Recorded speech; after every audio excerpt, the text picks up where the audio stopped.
અને અખંડિતતાના શિલ્પીના પ્રતીક સમાન સરદાર વલ્લભભાઈ પટેલની 150મી જન્મ જયંતિની ઉજવણીના ભાગરૂપે સમગ્ર રાજ્યમાં સરદાર @150 યુનિટી માર્ચ પદયાત્રાનું આયોજન હાથ ધરવામાં આવ્યું છે, જેના ભાગરૂપે આજે 100 તળાજા વિધાનસભા વિસ્તારની પદયાત્રાને ધારાસભ્ય શ્રી ગૌતમભાઈ ચૌહાણ સહિતના મહાનુભાવોએ ફ્લેગ ઓફ આપી પ્રસ્થાન કરાવ્યું હતું।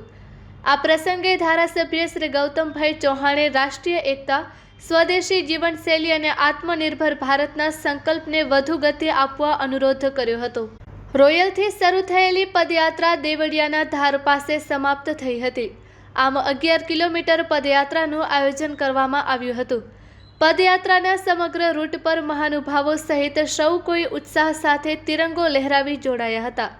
આ યાત્રાનું ઠેર ઠેર ઉષ્માભર્યું સ્વાગત કરાયું હતું।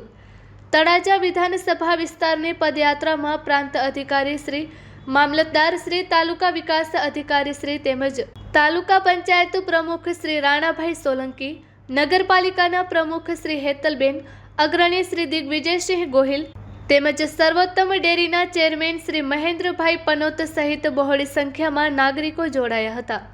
Report by Ejaz Shaikh, Bhavnagar.